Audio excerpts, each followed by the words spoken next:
Welcome, welcome, welcome. We are back at the Queen's Table podcast. I am your host, Marissa J, and I am coming at you from a day job. Yes, I ended up getting called into work. Today was supposed to be my day off, and I usually work day shift. And so I got called in to do the night shift, and I am here. That's what I'm doing. But you know what? I'm not going to allow this to stop me from doing the podcast a day. And yes, I also have all 4 of my children with me. So bear with me. I'm going to have to do this in segments. And if you hear the phone ringing or dinging or what have you, I'll try and stop the recording so that way it can run as fluidly as possible with as limited interruptions as possible. So, all right.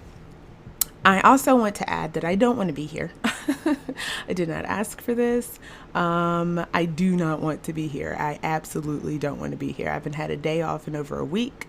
No, almost 2 weeks. I haven't had a day off. And the one time that I'm supposed to have a day off, I'm here. Got to make money some kind of way. Anyhow, and I'll actually be here until 10 o'clock tonight. So hopefully we'll be able to get this done. All right. So before we get into the episode, I wanted to talk to you guys about something very important to me: domestic violence.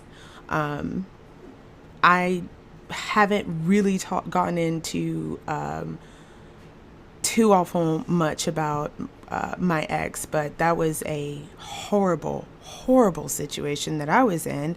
And, I made every excuse to stay. And I really and truly wish that there was something out there that, you know what, I'm lying to you, because there was plenty of resources out there for me. I didn't have very good friends. I had friends that kept pushing me back towards him because they didn't want him sleeping on their sofa. You know what I'm saying? They didn't want to kick him out and look like the bad guy. Oh, well, he just did this. He just did that. You could forgive him. He said he won't do it again. I mean, he used to beat the hell out of me all the time. And, the one time that I'm like, okay, you got to get up, you got to go, is the one time that a lot of my friends had known about it.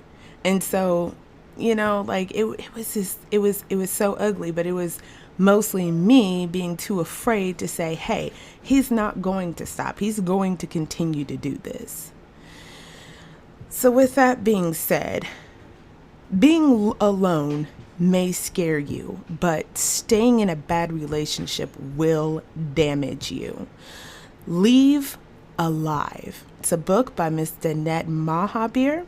That's the same woman that does Little London Photography. If you've been on my Instagram page, and if you haven't, go ahead and follow me on Instagram at TQT Podcast. She's done beautiful photos of me and the kids for Valentine's Day at the Nashville Black Market. I interviewed her on the Nashville Black Market episode. She is a great person to know, to talk to. I'm gonna have to get her on this show eventually at some point. She is absolutely amazing. So she wrote this book, Leave Alive. It is a guide and support for domestic violence victims to help in the fight to end abuse. You can find it at authorhouse.com. You can also find the following for the book at Leave Alive on Instagram. Please definitely go and check that out. So I'm going to pause for a quick break to get some work done, and also for our sponsor. All right, so I am back at home and recording this little segment of the episode, and I will go ahead and apologize in advance for the music that you will inevitably be hearing in the background. My neighbors have decided that they were going to throw a party, so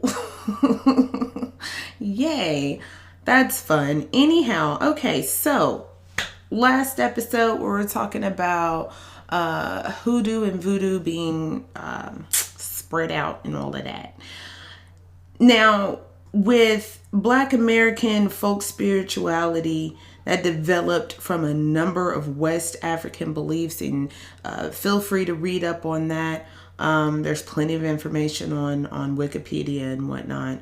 But basically the difference between voodoo or voodoo and hoodoo that you need to know is that with voodoo or voodoo, VUDU, however you want to say it, not however you want to say it, because VOODOO is a media perpetuated religion. Nothing's like that. It's what you see on TV and stuff. But so with that, it's heavily influenced by Roman Catholicism, and hoodoo is a lot more laxed on the Christian faith, and that's the Christian faith as a whole. Catholicism, Protestantism, Baptist, it's a lot more laxed on it. They do see the Bible as a spell book, especially the book of Psalms, the Song of Psalms. They really believe that is, if you were to go to a root worker and have her brew you up some money situation, and she'll tell you, okay, what you got to do is you got to go outside near a large body of water and throw this in the water under a waxing moon on a Wednesday. I'm being facetious here, but she'll give you instructions on how to use said oils or herbs, and tell you to read a passage from the Song of Psalms, and that's that it's very laxed on what you believe in, but it helps if you have some sort of Christian faith. So, okay, we're going to take a slight break here and talk about white people and magic. And there's a reason for it. I promise you. I know it's Black History Month, okay? I promise you. Just bear with me. So it's widely believed that white people got their magic from slaves. And when I say white people, I mean because America is the great melting pot. So when I say white people, I'm talking about white Americans. So it's widely believed that they got their magic from slaves. Whereas that's partially true, white people had their own traditional beliefs that were lost unto them by Christianity. They're coming back now to their Nordic roots. And especially within this last handful of years, this past century, you've got, movies and TV shows that glamorized witchcraft, like The Craft. Remember that movie, The Craft? And Sabrina the Teenage Witch. It was originally an Archie comic, and then it became a TV show, and now it's a show on Netflix. Go watch that if you have it, because that show is fly. And they had shows like Charmed. It was one of my favorite shows. Like they started bringing people back a little bit. And I say Nordic because when we migrated from Africa to other parts of the world before the Ice Age, we took with us some of the same story of Ham and Cush and Nimrod and Ishtar, and scattered them like breadcrumbs all across the globe. So they're not praying to Nimrod and Ishtar, but they have their own versions of these types of people. Okay. And the Nordic tribes were some of the last people, majority people that preserved these beliefs. So the Vikings were pagan, and that means they were They were polytheistic. They had many, many gods. So accepting the Christian God as one of their own was easy for them. So while Charlemagne converted the world by force, the Viking conversion was a lot less bloody. And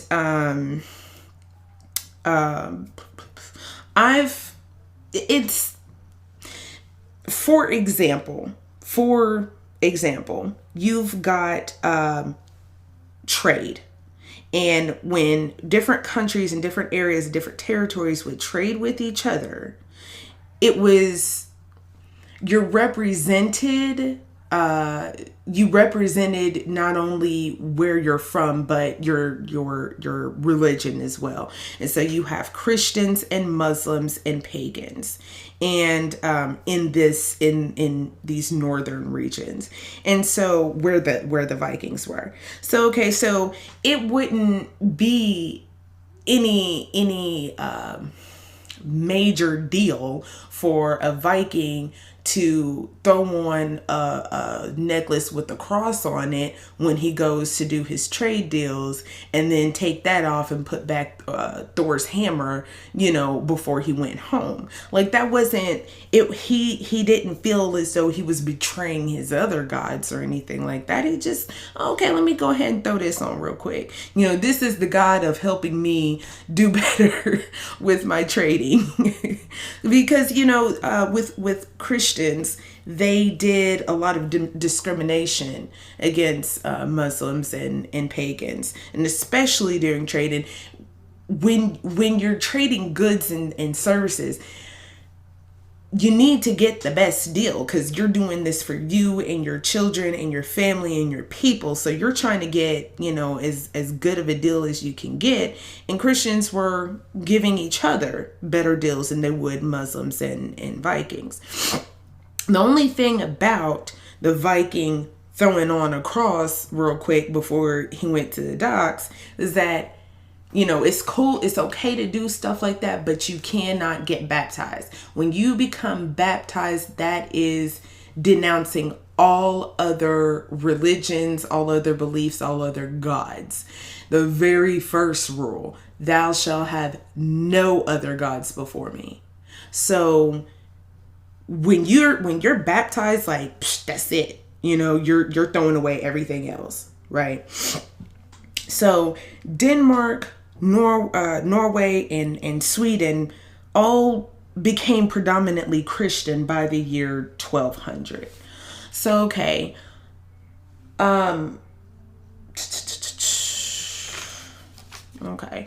so the Scandinavians, these Nordic people, came here in the 1800s. So quick side note, Scandinavians are not Europeans in the way that we think. Like, it's not, they're not the ones that took us. They're not the ones, guys. When they came here, they were absolutely disgusted by the treatment of Black Americans, and they were the most vocal in abolishing slavery. So they were our first allies. So please keep that in mind. They were the original allies of the Black American. Okay, so getting back to it. So paganism was lost on the white American until the 1800s. But by that time, the ones that were, doing magic or whatever, they had already learned about root work. The witches of Salem weren't practicing paganism. They weren't even accused of paganism. They were accused of witchcraft and devil worship. That is what they were specifically accused of doing. And but they weren't practicing paganism. They were most likely practicing the root workings of hoodoo. So by the time the Scandinavians immigrated here, the few that would practice root work in private were already open to the idea of the tales of the older Nordic beliefs. So now in the 21st century, paganism is a lot more widely accepted. And that's like going back to, the television shows and the books and the comics and the movies and all of that, that came about with the invention of the television and whatnot. So there's no confusion. Paganism is not traditional African spiritualism, which is not devil worship. So now that we know the definition of paganism and the definition of traditional African spiritualism, it's pretty safe to say that we know that neither one is devil worship, unless you're a Christian, because if you're worshiping anything other than God, then it is considered devil worship. So I came across a Facebook post about Killer Mike having a problem with Christians and black people. What he meant by that was that he didn't mean that he had a problem with Christianity. He meant that he had a problem with white Jesus and people praying to a white Jesus. Okay, so somebody had commented that black people were Christians before slavery. Let me clear this up. When we was picked up, okay, the people that migrated here, well, not migrated here, but migrated to West Africa from Central Africa and from Northern Africa, they weren't Christian, they were Muslim. Okay, they were Muslim. All right, they were not Christian, and I had to school a handful of people on that. So now we're going to get into the religion, the faith of Islam. Here in just a bit, I got a little segment where I talk to my brother, Yasin Johnson, and he is a Muslim. And we're gonna get into a couple of questions and some history into it and whatnot. But before I do, I wanted to clear a couple of things up. Their religion is about faith, hope, and peace. It is not some ugly terrorist religion, and it hurts so much to know that other people think that about what my brother believes in. Because if you knew my brother, you would know that he is not a hateful person. You've got these people that did these horrible, terrible, awful things, and now everyone thinks that that's what this religion is all about, and it's not. So let's clear a couple of things up. So the word Sharia, a lot of people hear Sharia law and they get so scared and they get so, Sharia law. Sharia law it's not stone tablets like the Ten Commandments, okay? It's more of a guideline as to how to do certain things. You know what I'm saying? Like how you should get married and how you should pray. It's not a law. It's just lost in translation. For a lack of a better word, they use the word law. Okay. Another thing is that a lot of people think is that their women are kind of put on the back burner. Let me tell you something. More Muslim women are in heads of state in Muslim countries than there are here. So, So, okay, a little tiny bit of backstory, and I'm gonna let my brother do the bulk of this, but this is just a little bit of what I know. So the angel Gabriel appeared to a dude named Muhammad, who was a caravan trader, told him to recite the word of God. After much coaxing from his family, because at first he was like, I don't know. But after a minute, his family was like, hey, you were called upon, by God to do something, so you got to do it. So he finally came to accept the word, or to accept the fact that he was a prophet. Okay, so that's just a little bit of something. He was living in Mecca, which is now present day Saudi Arabia. He was, okay, I'm gonna let my brother explain that.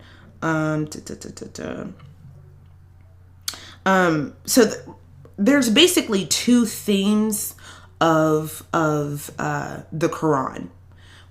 It's one theme. I mean, there's a lot of different themes. So I'm not trying to summarize it. There's a lot of themes to the Quran, but there's two that are main and they're central themes of the holy book. One would be monotheism, and the other is the importance of taking care of the less fortunate than you. So, they've got these 5 pillars of faith, which is more widely accepted with the Sunnis, but they've got the 5 pillars of faith. And so you've got Salat, which is ritual prayer 5 times a day at dawn, noon, afternoon, sunset, and evening. The Shahada, profession of faith that there is no God but God, and that Muhammad is God's prophet.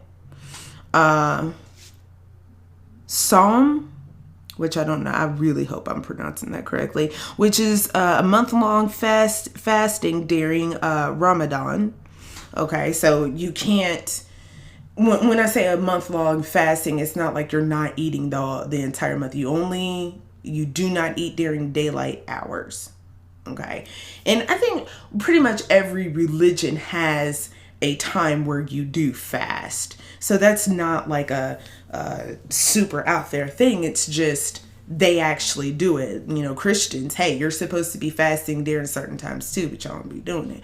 Zakat, that's when the non-poor, listen to this, the non-poor, as long as you're not poor, you are to give a percentage of your wealth to the poor. That's one of their 5 pillars. There's nothing like that one. There is stuff like that in Christianity, but a lot of people don't follow it. And then the Hajj, your pilgrimage to Mecca at least once in your lifetime, if you can afford it. If you can afford to go, if you're able to go, that is the Hajj. That's what you do. And then there was one more thing. Oh, yes. Okay. So one last thing that I kind of wanted to clear up. Jihad. Jihad is a word that scares a lot of people, and it's so ridiculous. A jihad is an exerted effort to better oneself. That's all it is. It's not going into battle yelling Allah. People can be so ignorant. So basically, if you want to eat better, if you're trying to work harder, if you start going to the gym more often to better yourself, to better your temple, those are all legitimate forms of jihad. So now that you got a little bit, for those of you that don't know a whole lot about the faith, the religion of Islam, now that you do know a little bit about it, spread it. Don't just sit on it, spread it. Let people know. Let other people know, like, hey, this isn't some crazy, scary thing, and it's real ugly to sit there and assume that it is. So before I get into the clip with my brother, I just want to go ahead and say this really quick. There are only 2 men on this earth that I respect fully. And one of those people is my dad, and the other one is my brother. Now, we call our dad Jur. His name is Jordan. We call him Jur for short. Never really called him dad. I don't know why, but he is our father. We just called him by his first name. And I remember he's never lied to me. He's never lied to me. There are questions that I would ask him when I was younger, and he would tell me, I'll tell you when you get older. I'll tell you when you get older. And that used to irritate me so bad, but it was because he didn't want to lie to me, but he also didn't feel as though I was ready to hear what he had to say. And that I respect, because, I tell people all the time, be careful of the questions that you ask, because you might get an answer that you're not ready to hear. And my dad was aware of that. He never told me that. That's just something that I, eventually grew into. And now looking back on my childhood, that's, I respect a person for being able to be honest, and especially in a world where so many people are dishonest. And then we've got my brother, who's older than I am, significantly older than I am. And, we never really had a whole lot to talk about as kids, because, hell, by the time, I was able to talk, he was driving, had a job, and, he was doing it, he was a teenager. He was almost a grown man. So we didn't have a whole lot in common, but he's never disrespected me. He's never lied to me about anything. If there's something that he didn't know, he would just flat out say, hey, I don't know. He'd never tried to make something up on the spot. And he's a lot like my dad. It seems as though it shouldn't be too hard to be a decent human being. And it seems like it shouldn't be that hard. And for a lot of people, it isn't that hard. And for a whole lot of people, it is that hard. But my brother and my father, they both make it look so effortless. And yeah. So I just wanted to say that I really do respect my brother.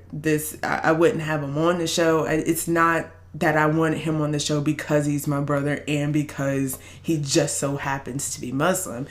I wanted him on here because of those things, and because I respect him as a man, as a person, as my brother. I respect him. So anyhow, I hope that you guys enjoy this next segment, and I'll be back for the outro. Hopefully these folks will be done with their party and I can do this in peace. All right, so I've got my brother Yasin Johnson here, and he's going to talk with us a little bit about the religion of Islam. So to go back a little bit, you're about what, 7, 8, 9 years older than me? Yes. Okay. No, about 10. Really? Yeah, you were born in what, 87? 86. Oh. That's your one.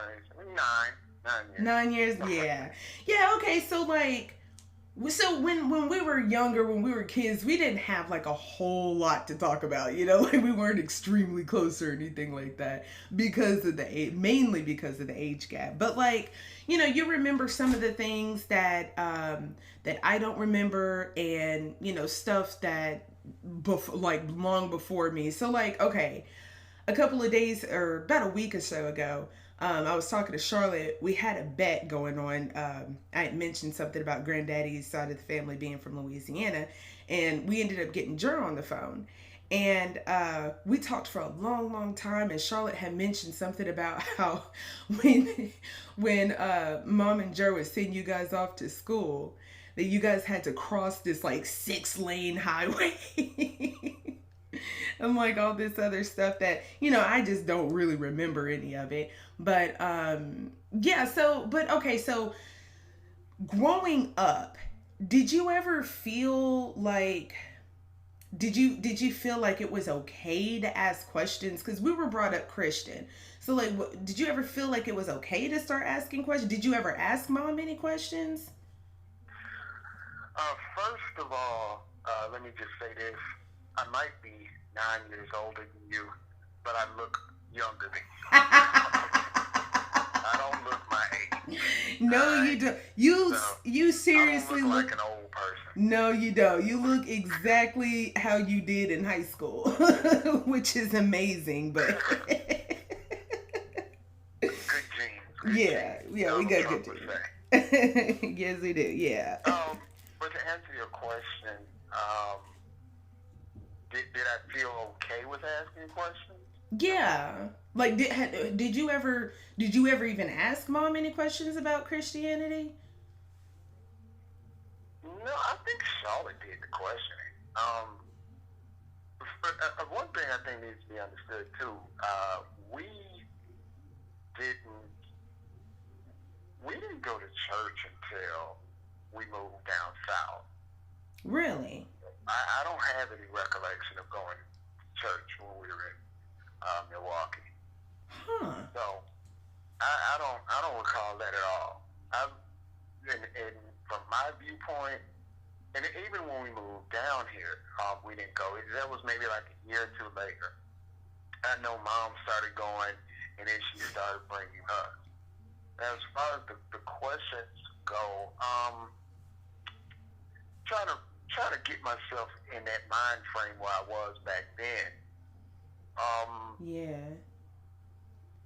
I think for me and maybe Charlotte as well. I don't know. I don't want to speak on her behalf, her experiences, but I know for myself, I just looked at it like, oh, this is something new, Okay. something I'm not familiar with. So let's see what this is. Yeah. Huh. So we started going and whatnot, and I think the reason why me and Charlotte might have had the same experience because of our closeness in age. Yeah. And to be honest with you, I'm not trying to be funny, but I mean, it was like so many things about it was new that we thought was funny. And I won't get into that because that's just a whole other long story. But there were other youth there that were our age. Right, You right. know? So we got to be around people who were a little older than us, and like when I was in middle school, a lot of the kids were in high school. So by the time I got to high school, I knew a lot about what was going on, Okay. and things of that nature. So, and they had youth groups, and there was programs, things for us to do, kept us busy, Right, right. and it was fun. Yeah. Okay. Cause I had like it's funny that we were raised by the same people, but I've had like a completely different childhood than you guys had, because like all I remember is Mount Zion Missionary Baptist Church, like that's It wasn't always like that. It wasn't always like that. yeah, wow, okay, because like I was like super into the church and everything, but I was super into it because mom was super into it. I hung off of her hip like all the time, so that like and when I started having questions, I don't know if she ever told you this or not. When I started having questions about Christianity, she took me to Pastor Talbert. Talbert, do you remember him? Vaguely. Okay, I think he was there right before Reverend Ratliff. I think so. But she took me to him, and I'm asking him all these questions that he's not able to provide clear, concise answers to.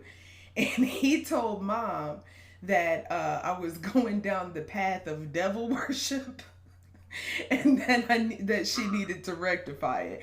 And that it just kind of it turned me off, because these are there were legitimate questions, and They just weren't. It's not that I didn't like the answer. The answer just didn't make sense to me, and I'm like, okay, well, can you explain this? And I think even at that young age, I was looking for a more scientific reasoning behind everything, and I just wasn't getting it. But like I said, shoot, like by the time mom and Jerry got a divorce, like I was 10 and you were already in college. So like, once again, we had completely different, childhoods and whatnot. But how like Jerg being Taoist and mom being Christian, that we grew up in a pretty tolerant, I would say, a pretty tolerant household, and I didn't know if it was always the case, but that's pretty interesting to know that it wasn't like that beforehand. So that's pretty interesting. But okay, so tell me a little bit about the history of Islam, like how it originated, what's the story behind it, and ultimately like how it got to Central and West Africa. Okay. I'll answer that, but I think what might help your audience to understand, and I feel like I should say as well, is that going back then at that point in time for myself, religion was not something that it's not something that I loved or hated, liked or disliked. It's just my mind was somewhere else. Yeah. Okay. Okay. So as far as the questions go, I would say the only clear thing I can say is that there was that watershed moment when what I thought was being taught, what I believe, and was monotheism. Okay. God and stuff. And then, I heard the pastors say that Jesus is God. And that's why I said, huh? I didn't know that. I thought it was like, like a messenger or something like that. It's a really important person. I didn't. And that part of it comes from the fact that I was playing around in church and wasn't paying attention. I was drawing pictures and stuff and trying to make people laugh and trying to get girls' attention. So, so as far as the history, I would just give you the most abridged version that I can, because that can turn into a very long conversation. But it started roughly 1,400 years ago. Okay. Okay. And in a nutshell, this is how it happened, and this will also help people to understand why what you call today the Abrahamic faith, Judaism, Christianity, and Islam. Right. This is why they look so similar. I've even had on several occasions people say, "I don't see what the difference is between y'all," and it's easy to say that because we have the same prophets and messengers, the same stories. Right. But there's an addendum for Christianity and an addendum with Judaism.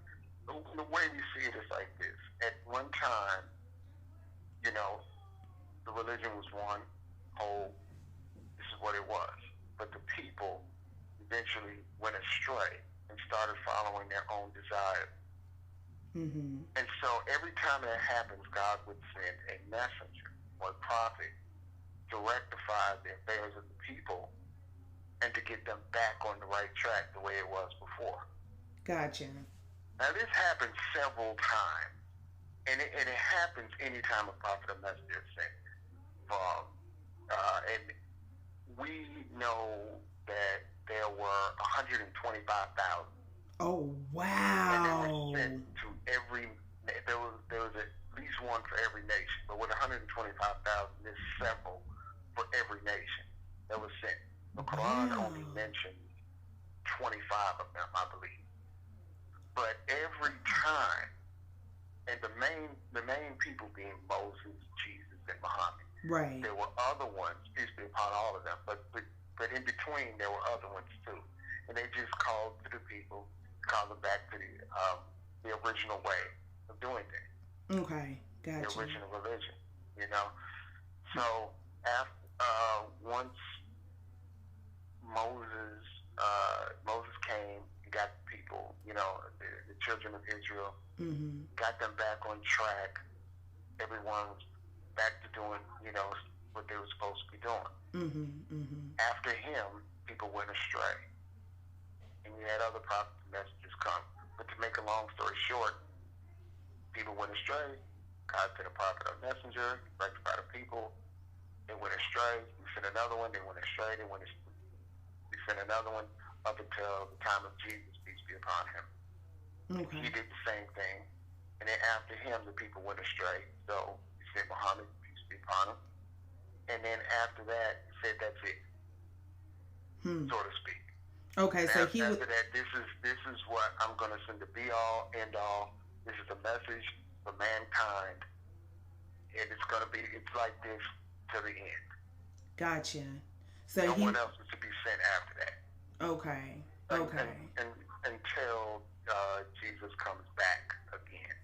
Okay. Okay. So that is something that you guys believe in, Jesus coming back. Yeah. Okay. Most definitely. Huh? Most definitely. Okay. See, now I'm learning something new because I didn't know that. All right.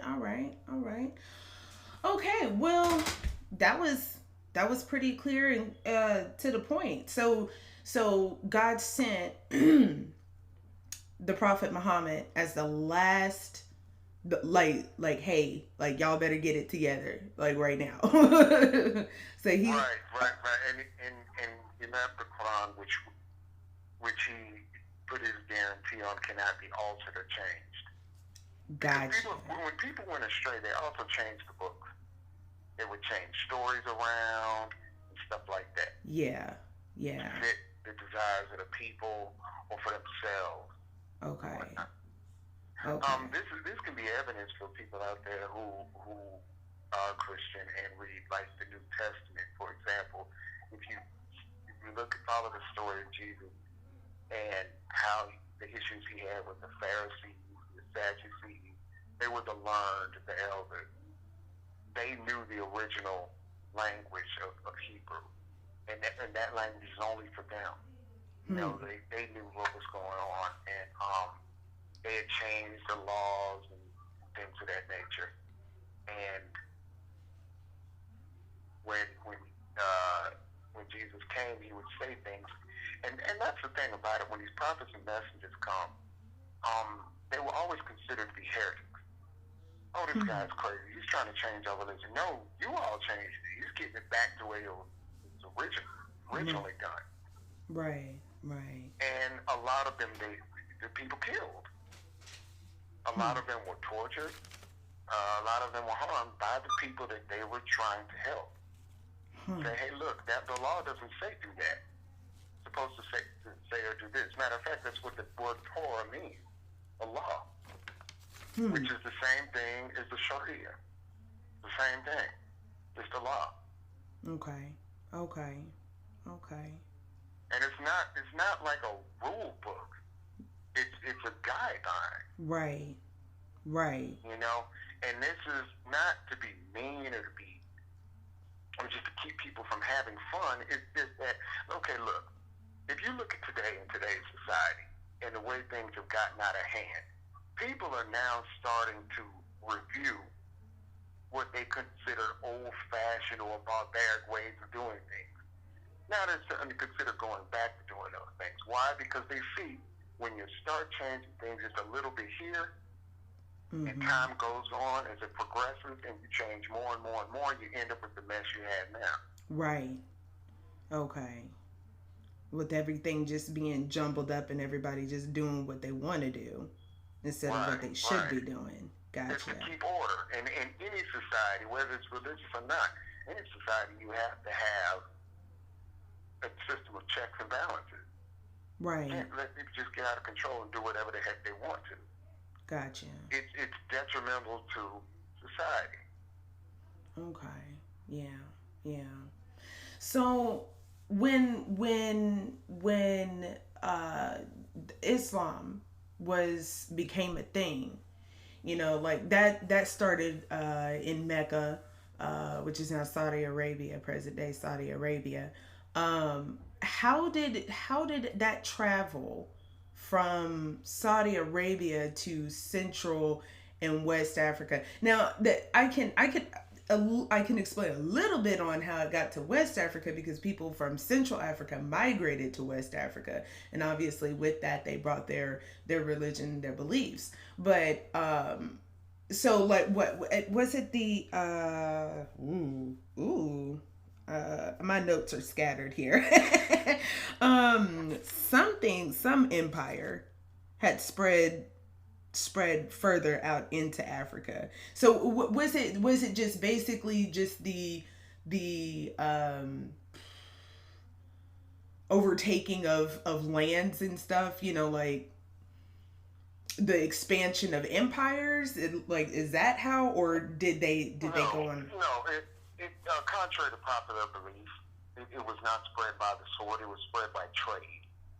Gotcha. Okay, because like that's very interesting that you mentioned that, because I've got something in my notes about how the Vikings, that how now they weren't converted to Christianity because of trade, but it was a lot less bloody, because they were polytheistic, and it was more they were more accepting of an additional god. They weren't really sure about what they were doing. Now, but okay, that right there, that goes into European history. right, and that's a completely separate, Vikings, yeah. Visigoths, the Brits, the Celts, and all of that. You have to understand their society. You have to understand their culture. You have to understand how warfare was the thing for a very, very long time. Right. And in warfare, when one side takes the other side, it's almost as if you're defeating their god. Okay. Because they're saying we claim this victory in the name of our God, whatever that is. Okay, so and these people were defeated, so they would readily accept that the other side's God, simply because they lost. Gotcha. Like, well, if our God was on our side, we would have won this. Gotcha. And to be honest with you, to a certain degree, it's like that to this day. So, but that's a whole other conversation. That's European history, right? Gotcha. Okay. So just like it wasn't just man against man, they were pinning gods against each other as well. Yeah, and whether it's real or apparent to someone studying, what one has to understand is that those who fought in the names of their gods. I'm talking about European history. Okay. So if there was any victory to be won, they credited to their god. Gotcha. The gods were with us, Zeus or Hercules or whoever. Gotcha. You know, Medusa or something like that. Okay. And that was part of the victory. It's part of the spoils of war. Is that we get your women. You know, we get your land. We get everything you built. You all are to be our slaves, and your women will be our concubines, and you will now accept our God if you want to live. Right. That was the order of the day back then. So I'm just saying, to answer your question, you know, it was spread by trade. Were there wars involved? Yes. There were wars that were involved that really were in Europe. But it wasn't an aggressive thing. It was one European nationality or whatever trying to invade those lands. And when they stood up and fought, Europeans, a lot of times they would advance their forces further north and end up conquering. For example, the West African Moors, when they had conquered the lower parts of Europe, such as Sicily and Mm-hmm. Spain. They conquered and they brought Islam with them. But you have to understand, this was an issue in which they were attacked, and this is warfare. So they mixed with those people as well. Right. Okay? They mixed with those people.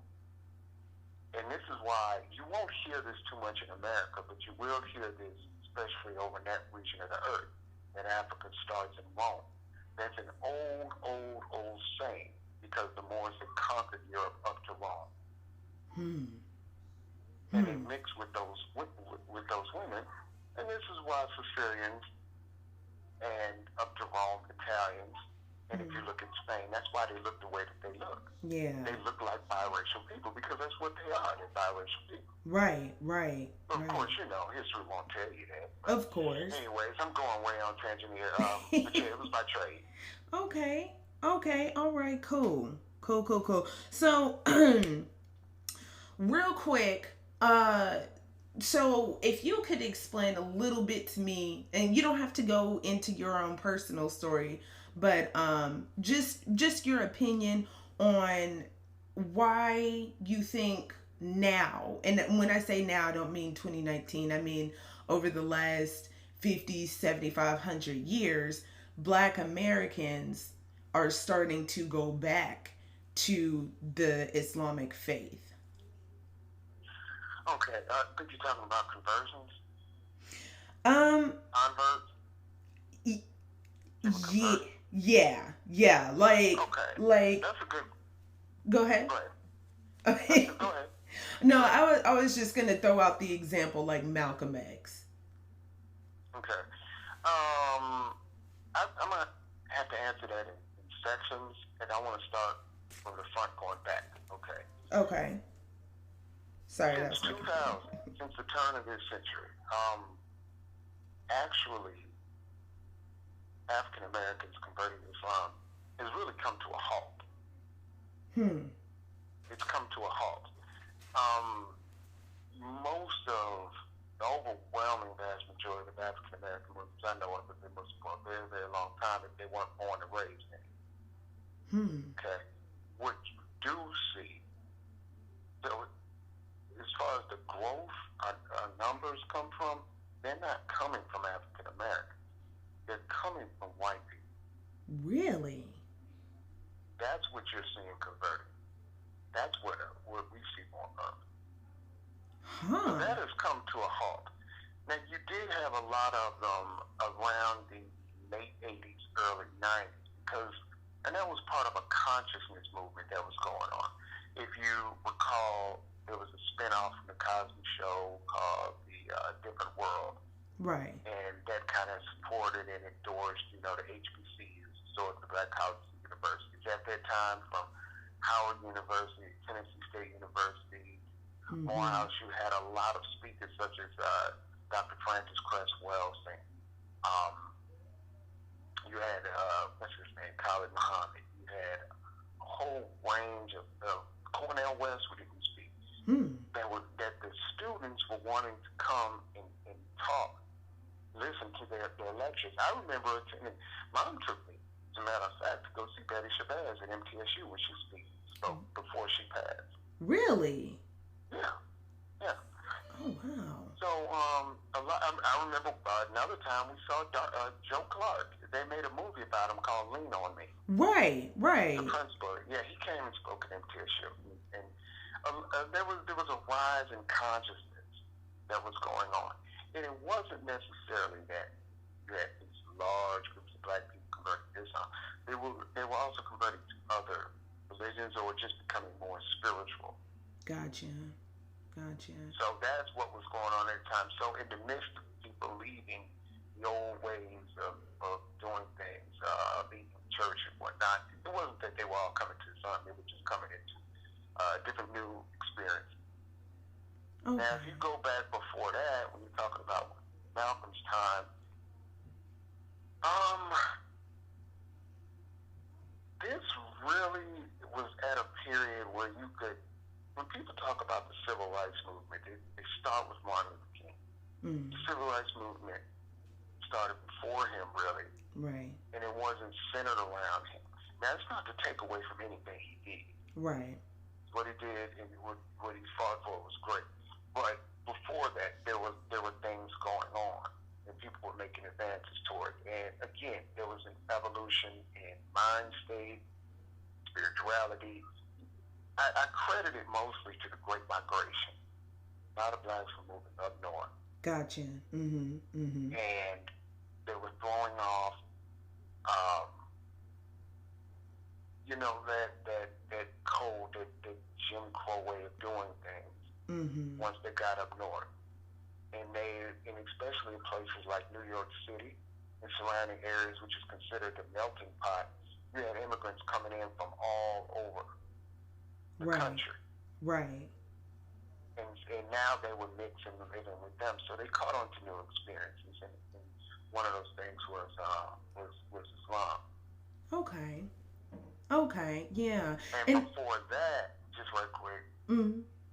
A lot of people, for some reason, think that our ancestors were all Muslim, and that's not true. They don't have an exact number, but it was definitely no more than 30%, and it was definitely higher than 10%. So somewhere between 10 and 20% of our ancestors who came over here were Muslim. Right. Now, the thing about it is, a lot of that stayed with the people. Mm-hmm. And because you could be seriously maimed, tortured, and even killed for practicing your form of religion. And that didn't just include Islam, it included other religions, traditional West African religion. Right. So a lot of people hid it and did it in private. Matter of fact, people might end up looking at roots a different way. Kunta Kinte was Muslim. Mm-hmm. He was Muslim. Right. Muslim. And in the movie, there's a scene where he's making what we call salat, or prayer. Mm-hmm. And what's his name? Fiddler comes and hits him and says, hey, what you doing? What you doing? You know you ain't supposed to be praying like that. You're going to get hurt for doing stuff like that. You know what I mean? Yeah. And it carried, it eventually kind of faded out after so many generations. Mm-hmm. But even to this day, in certain parts of South Carolina and in, I forget what you call them, but they're islands off the coast of Georgia and Alabama. The Gullah Islands are still passed on. Yeah.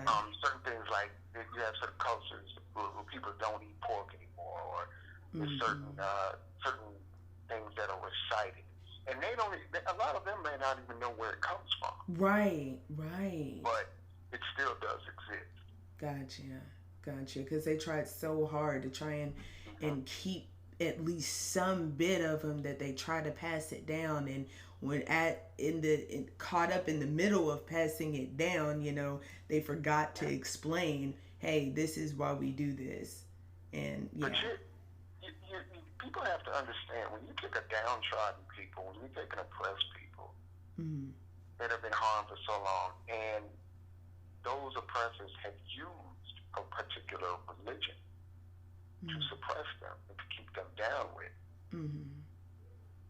As soon as those people find an opportunity, when they get a little bit of freedom, they want to throw those old chains off. Right. And they're going to, look for alternatives, or when alternatives come to them, they'll accept those. Now, that's not to say that these people don't believe it. Mm-hmm. It's just that,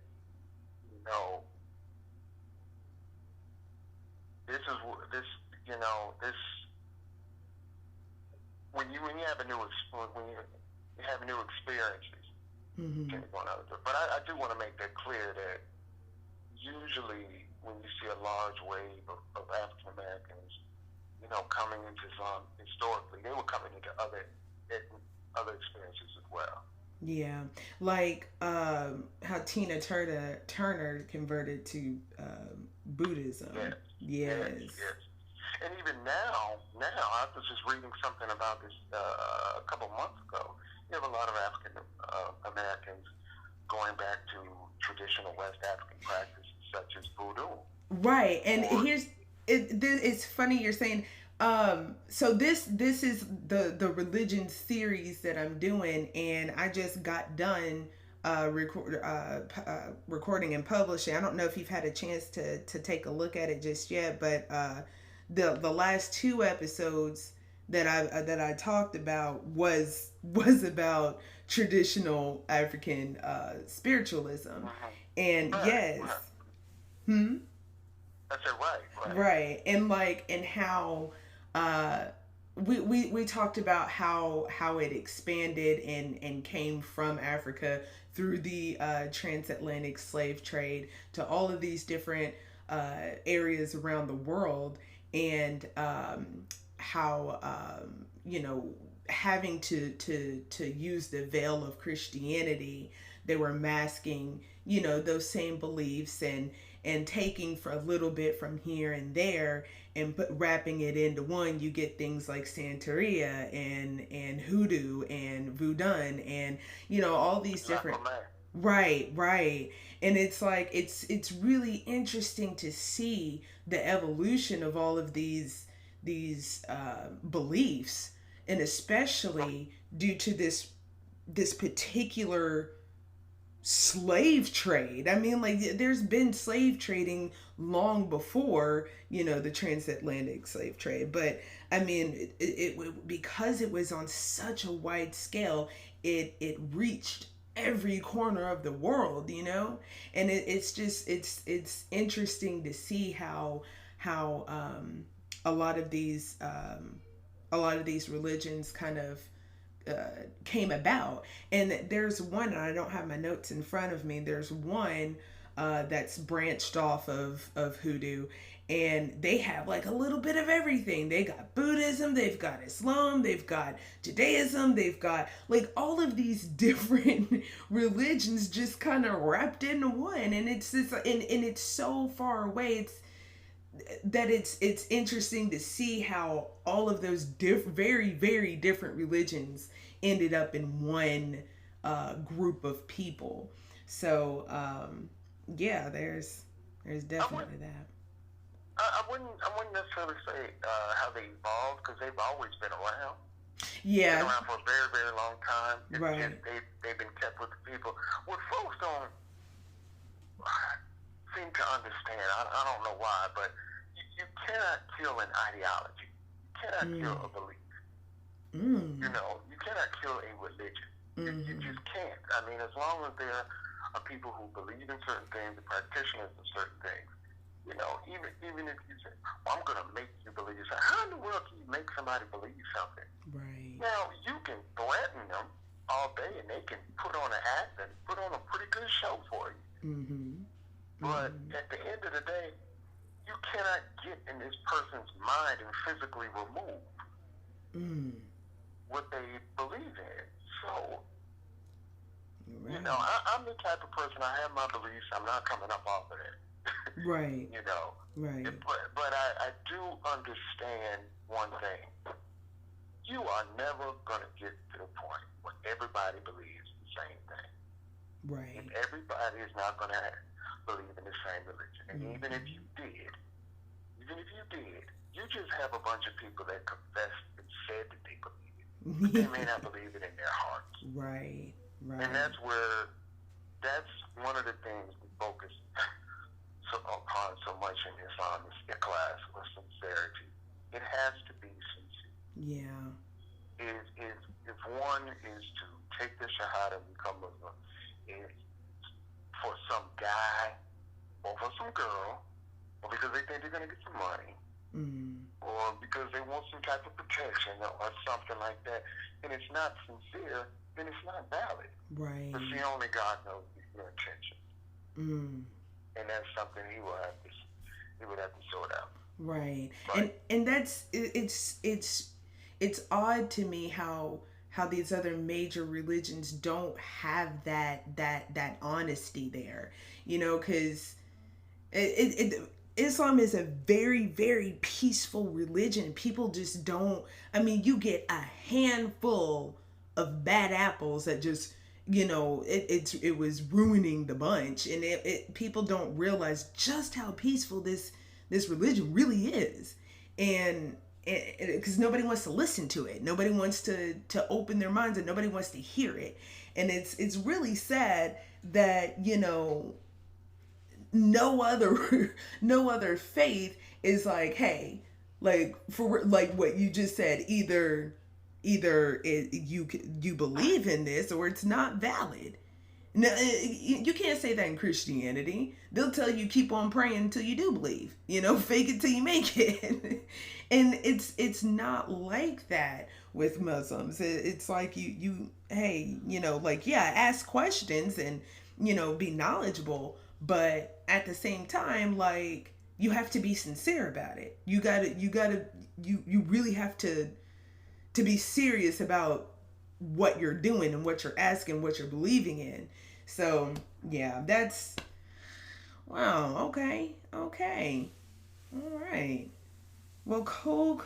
Well, thank you so very much. I really do appreciate it. You coming on the show. Yes.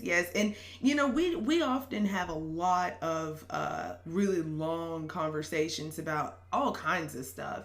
And I'd love for you to come back on this show again. I'm trying to get Charlotte to come on. She won't come on.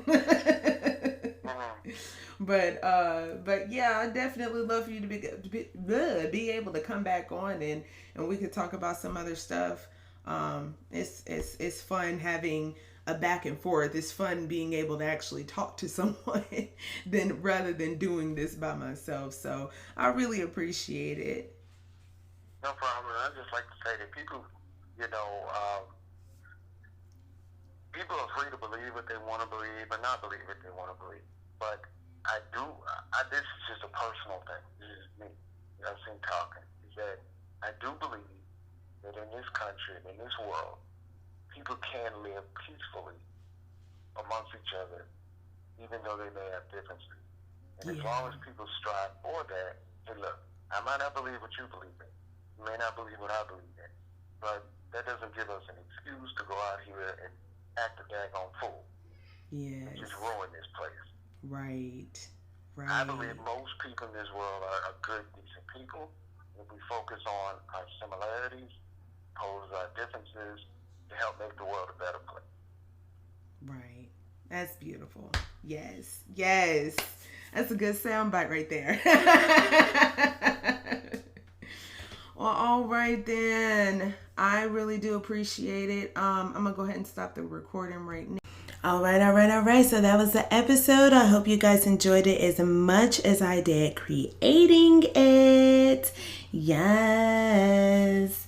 And thanks, big shout out, big thanks to my brother Yasin Johnson for coming on the show. Definitely gonna have to have him back on. He is a very knowledgeable man. He knows a lot about a lot of stuff. Okay, so if you have any questions, comments, or show ideas, you can email them to me at tqtpodcast@gmail.com. Find me on Instagram at TQT Podcast, and on Facebook, The Queen's Table Podcast. That's it. Oh, be sure to go and check out my girl, Miss Danette. Okay, so I mentioned it at the top of the show. Definitely wanted to put that out there one more time. Definitely go and check her out. You can find her on authorhouse.com. She is also on Amazon and Barnes & Nobles. You can get in touch with her directly on Instagram at Leave Alive Book. Okay, and that way you don't have to pay for shipping whenever you go ahead and get that. So go ahead and get that. And we all came from Africa, so stay black, y'all. I was going to choose a career before I choose my principles, my manhood. So I said, okay, cool, fire me from this $100,000 movie. Because I ain't going to play no gangbanger who's a Muslim. There ain't no such thing. I refuse to play parts that don't exist.